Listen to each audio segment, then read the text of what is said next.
Estamos no Fevereiro Roxo. Esse mês ele nos convida a olhar para três doenças, que é a fibromialgia, lúpus e o Alzheimer.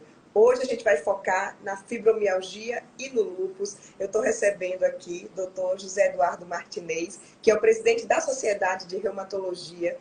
Tudo bom, doutor José Eduardo? Primeiro, muito obrigado pela disponibilidade, por estar aqui com a gente nesse Fevereiro Roxo para esclarecer e trazer informação para os pacientes. Olá, bom dia. Na verdade, eu que agradeço, porque é um espaço privilegiado para a gente dar informações corretas. Hoje em dia, esclarecer a população do que é cientificamente correto, o que não é muito importante, né? Então, vamos começar falando do lúpus. Quando a Pois não. gente fala em lúpus, eu percebo que muitas pessoas passam anos e anos para conseguir esse diagnóstico. Não, eu tenho lúpus. Quais são os primeiros sinais que podem indicar essa doença e qual a orientação para esses pacientes? Na verdade, parte da dificuldade é que é uma doença muito heterogênea. Ela não se apresenta igual em todos os pacientes, tá? Isso pode fazer que demore para que o próprio paciente entenda que tem que procurar o médico. Vamos dizer que lúpus é uma doença autoimune, portanto, é uma doença inflamatória que é gerada pelo sistema de defesa do próprio corpo que não está funcionando bem.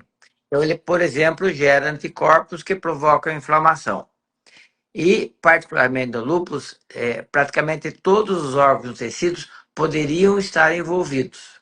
Então, uma inflamação não diagnosticada numa paciente daquele perfil de mulher jovem, principalmente, embora possa ocorrer em homens, embora possa ocorrer na juventude e no idoso, mas o típico é aquela faixa entre a primeira menstruação e a menopausa. O médico começa a suspeitar de que essa inflamação não seja infecciosa, por exemplo, seja autoimune. Quando a gente vai falar dos principais, ou dos mais frequentes, das condições mais frequentes, eu destacaria a pele, particularmente quando há uma exposição ao sol. O sol é um gatilho para as inflamações do lúpus. Então a gente vê muito aquela vermelhidão em rosto, vermelhidão nos braços, pode ter uma imagem aqui chamada asa de borboleta, mas repare que não é toda mancha na pele vermelha que é lúpus, né? De maneira que é uma das manifestações mais importantes. Artrite, dor articular, principalmente nas pequenas articulações, mas também nas grandes, às vezes com limitação, com rigidez, e curiosamente a artrite do lúpus não deixa sequela, não deixa deformidade. É diferente de outras doenças reumáticas que são deformantes, na articulação o lúpus não é deformante. Uma outra região muito atingida é o rim. Ocorre uma nefrite do glomero, ou seja, nefrite de onde ocorre a filtração da urina. E aí a pessoa fica inchada, pode aumentar a pressão, pode ter alterações na cor da urina, né? E aí o médico, através de uma avaliação da urina, da eliminação de proteínas, vai concluir que é uma nefrite e, olhando o perfil e os outros sintomas, suspeita do lúpus. Muitas outras coisas podem acontecer. Anemia, plaquetopenia, que é a baixa de plaqueta, manifestações desse sistema nervoso central, são um pouco mais raras do que essas que eu citei como mais frequentes. Existe algum exame para diagnosticar o lúpus ou é um exame clínico? É a junção de vários exames que faz com que o reumatologista chegue a esse diagnóstico? Tudo começa pelo exame clínico, pela história, pelo exame físico, que gera a suspeita. Como eu falei, algumas manifestações mais típicas do que outras.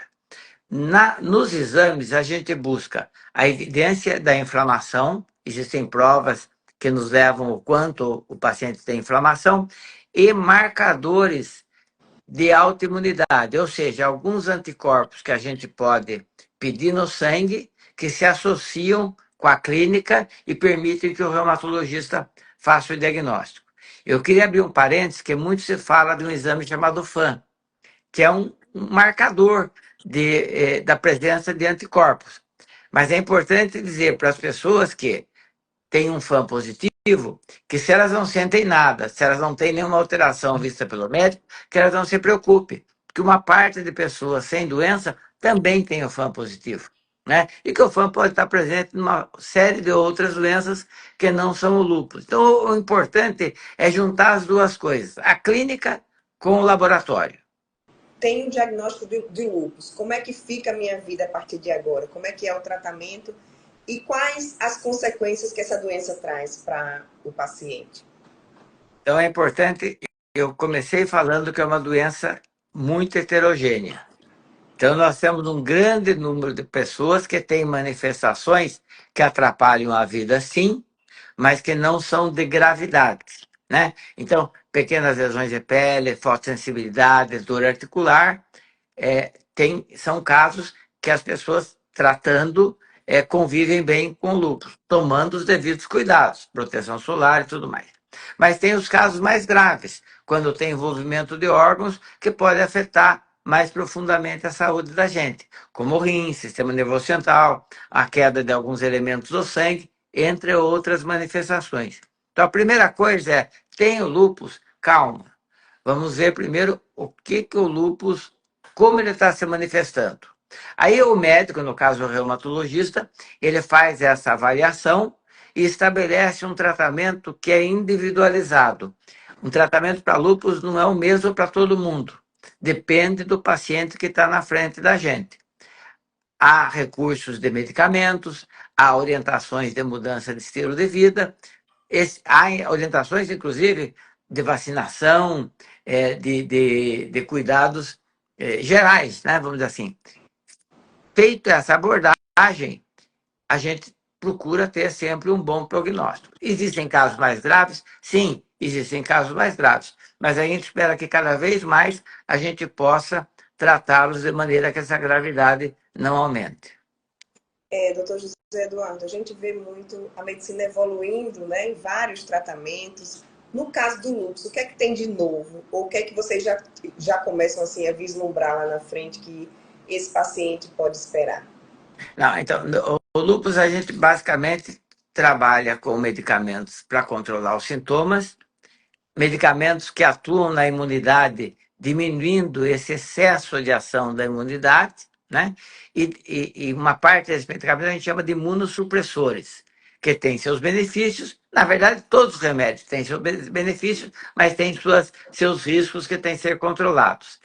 E mais recentemente, a gente está trabalhando com uns medicamentos mais sofisticados que atingem algumas regiões, algumas células, algumas proteínas que são específicas em relação à atuação no lúpus e, portanto, eles têm uma ação direta. Tem muita coisa nova acontecendo, algumas coisas disponíveis, muito disponível, tanto na medicina privada, medicina complementar, como no SUS, né? E alguns ainda que estão se estabelecendo, que nós estamos brigando por essa disponibilidade. Tá? É difícil eu falar para você de tratamento para todo mundo, porque a gente começa lá no início. É individualizado. Nem todo mundo precisa de imunossupressor. Nem todo mundo precisa chegar nesse nível de cuidado. Para a gente terminar esse bate-papo sobre lúpus, tem como prevenir? Quem é que está mais sujeito a desenvolver o lúpus? Na minha opinião, assim, primeiro, existe sim famílias em que tem mais pessoas com lúpus, né? E aí, se você já tem um antecedente familiar, você vai tomar um pouco mais de cuidado. Mas o que eu digo para os meus pacientes, não fique esperando ficar doente, porque é muito provável que mesmo tendo alguém na família, não obrigatoriamente você vai ficar doente.